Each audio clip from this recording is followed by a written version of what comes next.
ఎందుకు రామ్ నేనంటే నీకు అంత ఇష్టం? ఎందుకంటే నువ్వు నాన్నవి కదా. Watch our film Anaganaga, streaming now only on ETV Win.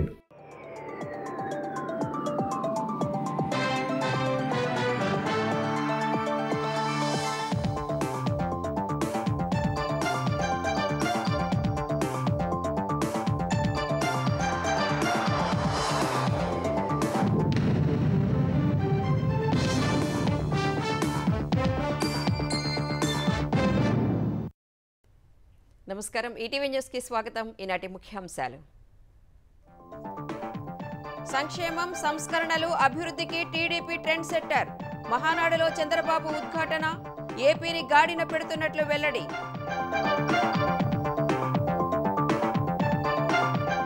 YCP అవినీతిపై విచారణ జరుగుతోందన్న చంద్రబాబు. ఆలస్యమైన తప్పు చేసిన వారికి ఎట్టి పరిస్థితుల్లో శిక్ష తప్పదని స్పష్టీకరణ. తెలుగుదేశం భవిష్యత్తు కోసం 6 శాసనాలు ప్రతిపాదించిన లోకేష్. పార్టీ కోసం కష్టపడిన వారికి సముచిత స్థానం ఇస్తామని హామీ.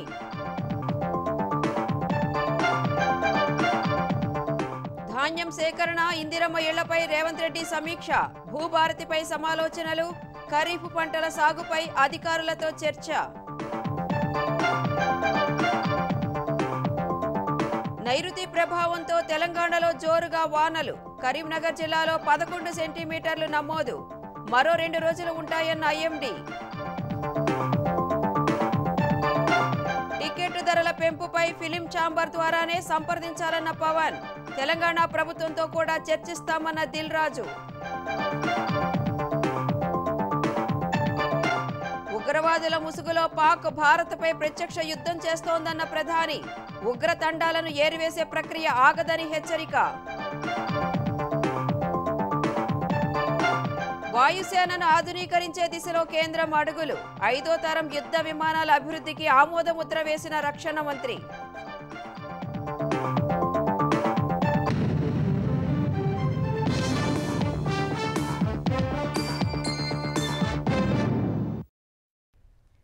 సంక్షేమం, సంస్కరణలు, అభివృద్ధి ఇలా ప్రతిదానికి ట్రెండ్ సెట్టర్, బ్రాండ్ అంబాసిడర్ తెలుగుదేశమేనని ముఖ్యమంత్రి చంద్రబాబు స్పష్టం చేశారు.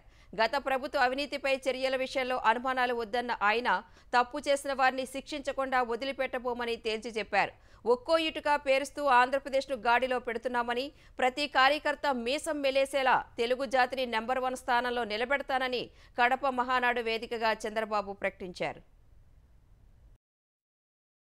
కడప గడపలో 3 రోజుల మహానాడు అట్టహాసంగా ప్రారంభమైంది. తెలుగు రాష్ట్రాలు సహా వివిధ ప్రాంతాల నుంచి పసుపు సైనికులు భారీగా తరలివచ్చారు. చంద్రబాబు జ్యోతి ప్రజ్వలన చేసి మహానాడును ప్రారంభించారు. పార్టీ వ్యవస్థాపక అధ్యక్షుడు ఎన్టీఆర్ విగ్రహానికి నివాళి అర్పించి పార్టీ జెండా ఎగరేశారు. పహల్గామ్ ఉగ్రదాడి మృతులతో పాటు ఇటీవల చనిపోయిన టీడీపీ కార్యకర్తలకు సంతాపంగా మౌనం పాటించారు. క్లీన్, విజన్, పాజిటివ్ రాజకీయాలు తెలుగుదేశం విధానమన్న చంద్రబాబు రాష్ట్రమే ముందు అనేది మూల సిద్ధాంతమని స్పష్టం చేశారు. వైసీపీ నియంతృత్వ పోకడలు, దాష్టీకాల కార్యకర్తల పోరాటాలు, త్యాగాల వల్లే కూటమి ప్రభుత్వం అధికారంలోకి వచ్చిందని వివరించారు. పార్టీ పనైపోయిందన్న వాళ్ల పనైపోయిందే తప్ప తెలుగుదేశం జెండా ఎగురుతూనే ఉందన్నారు.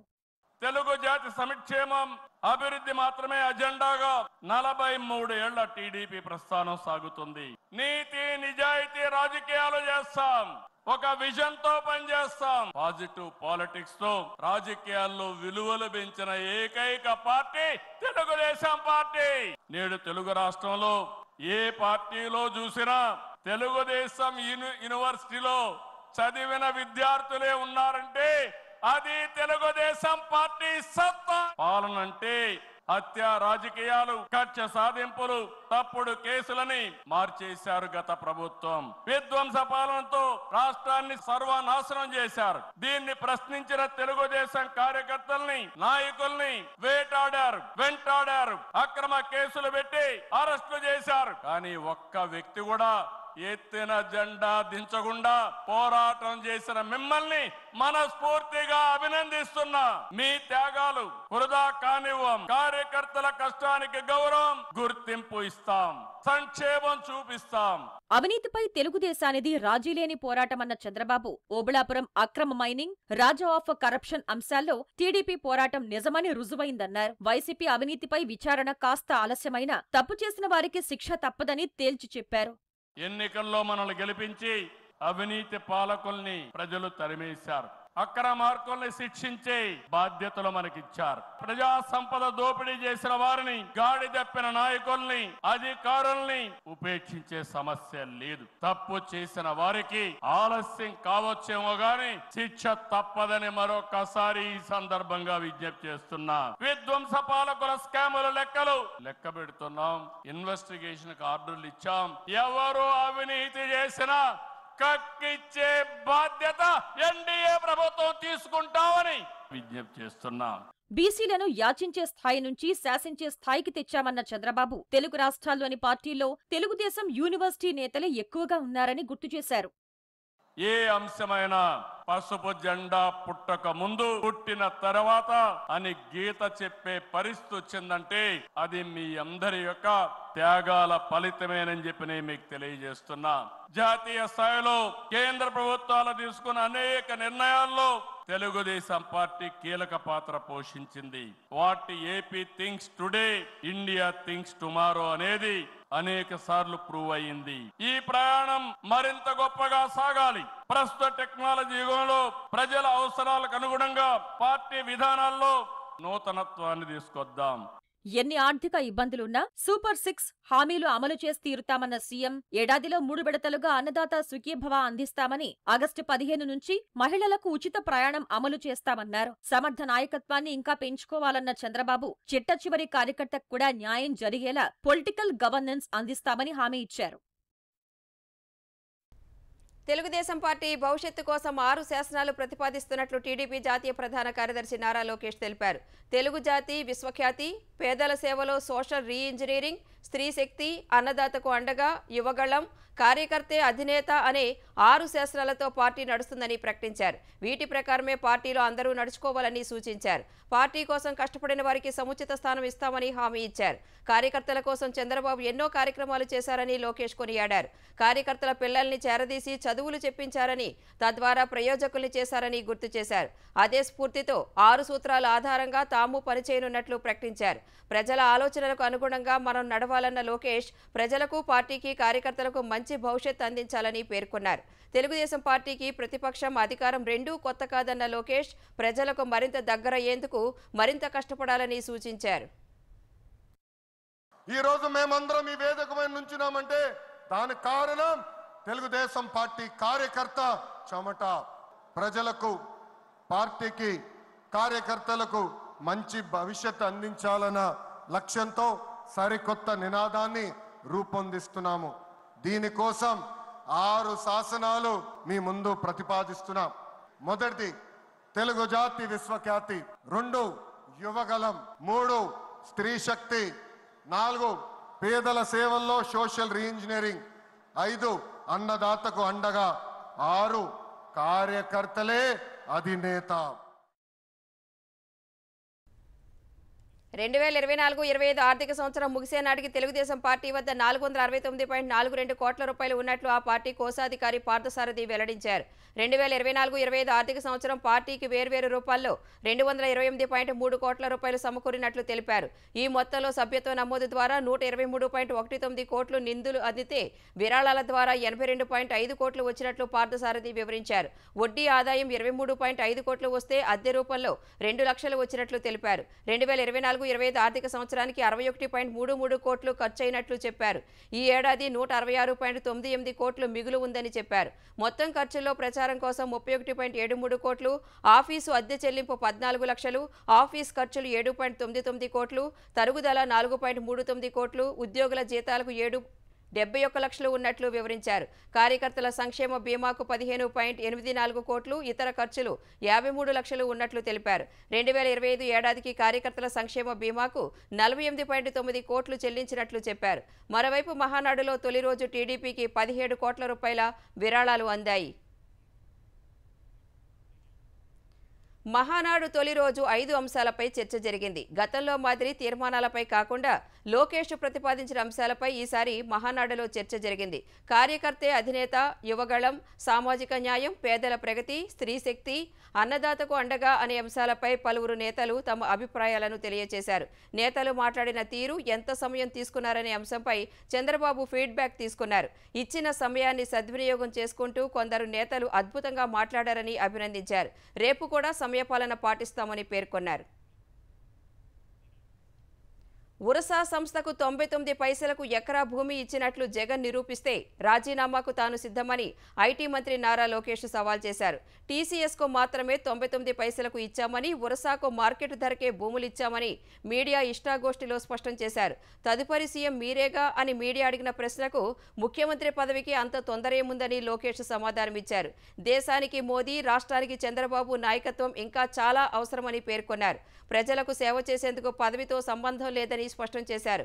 అధికారంలోకి వచ్చాం, అంతా బాగుందనే భావన సరికాదన్న లోకేష్ క్షేత్రస్థాయిలో ప్రజల వద్దకు వెళితేనే వాస్తవాలు తెలుస్తున్నాయని చెప్పారు.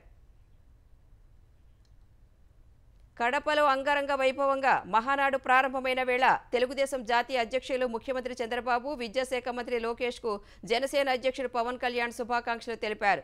ప్రజా ప్రయోజనమే పరమావధిగా జరుగుతున్న మహానాడులో చర్చించనున్న 6 అంశాలు ప్రశంసనీయంగా ఉన్నాయని వెల్లడించారు. ఈ వేడుక విజయవంతంగా జరగాలని మనస్ఫూర్తిగా కోరుకుంటున్నానని పవన్ కళ్యాణ్ తెలిపారు.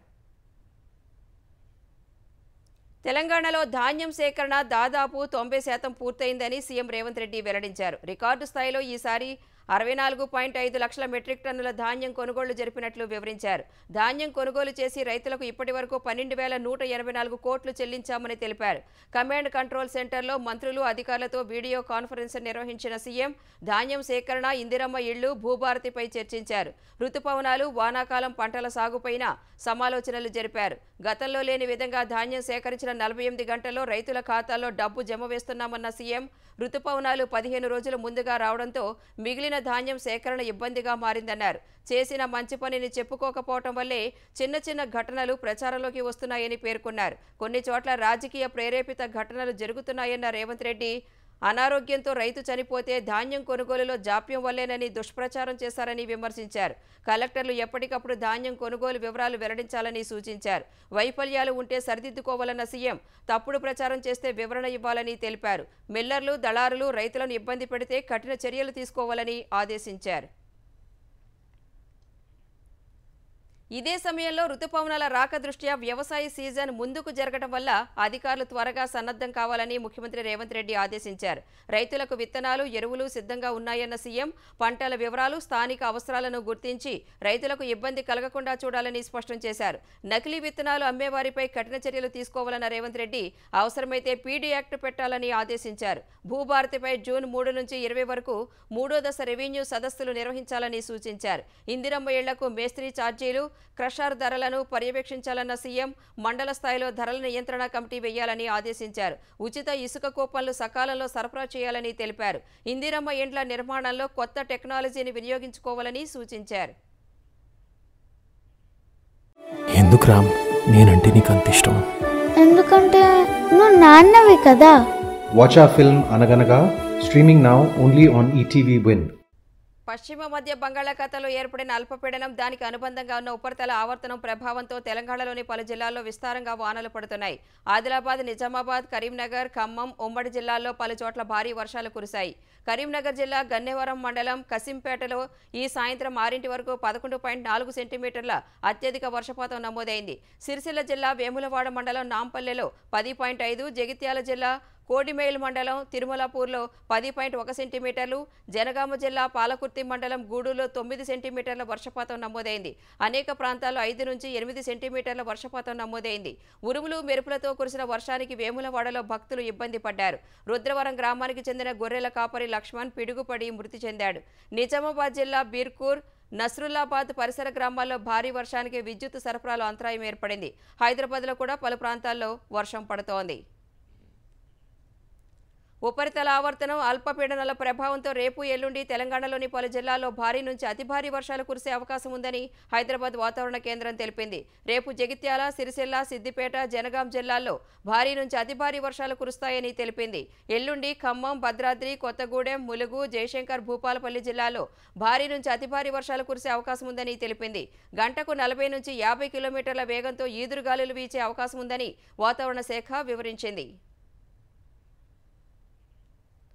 తెలంగాణ ఆవిర్భావ దినోత్సవాలను జూన్ 2న ఘనంగా నిర్వహించాలని బీఆర్ఎస్ కార్యనిర్వాహక అధ్యక్షుడు కేటీఆర్ పిలుపునిచ్చారు. హైదరాబాద్లోని పార్టీ కేంద్ర కార్యాలయం తెలంగాణ భవన్లో జూన్ 2న పార్టీ వ్యవస్థాపక సభ్యులు, శాసన మండలిలో ప్రతిపక్ష నేత మధుసూదనాచారి జాతీయ జెండా, పార్టీ పతాకాన్ని ఆవిష్కరిస్తారని కేటీఆర్ తెలిపారు.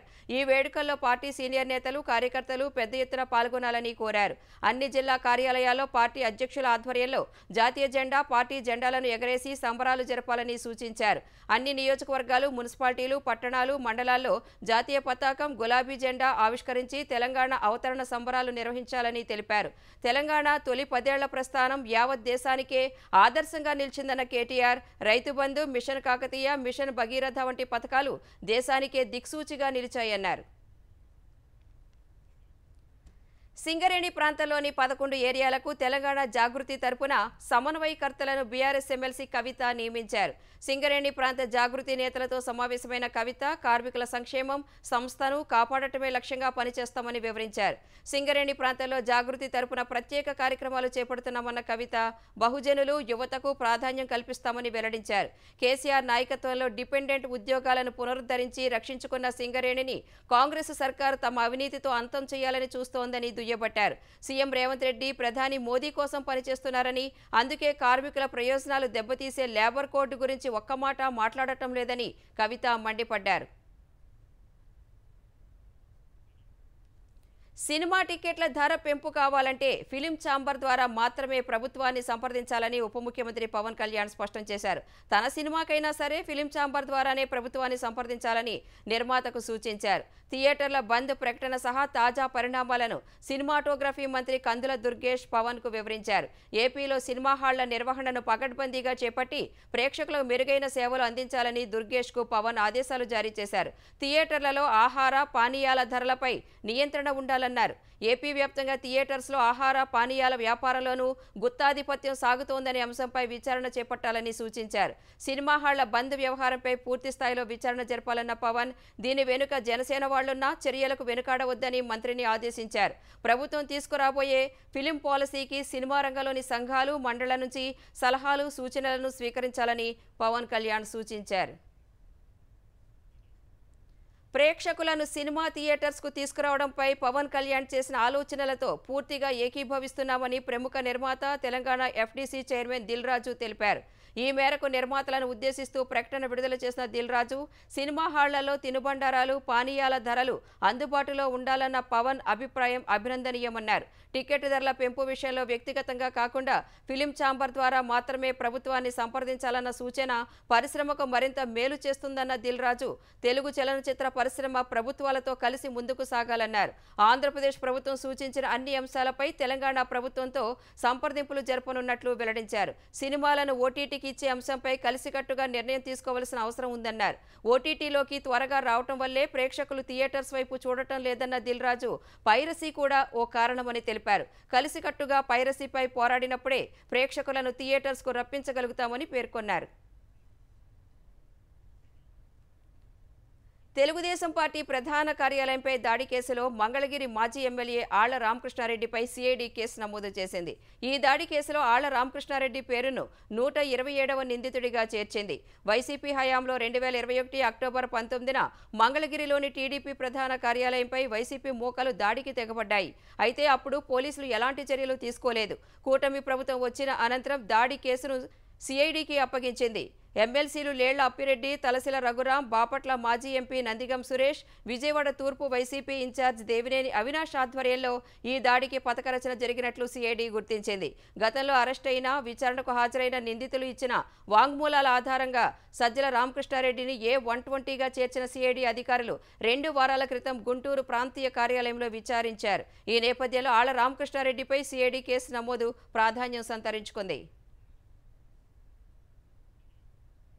దేశంలో 11 హైకోర్టులకు చెందిన 21 మంది న్యాయమూర్తుల బదిలీకి సుప్రీంకోర్టు కొలీజియం ప్రతిపాదించింది. మద్రాస్ హైకోర్టు న్యాయమూర్తి జస్టిస్ భట్టు దేవానందను మరోసారి ఆంధ్రప్రదేశ్ హైకోర్టుకు బదిలీ చేయాలని కేంద్రానికి ప్రతిపాదన పంపింది. కర్ణాటక హైకోర్టు నుంచి 2, పట్నా హైకోర్టు నుంచి 1ని తెలంగాణ హైకోర్టుకు బదిలీ చేయాలని సిఫార్సు చేసింది.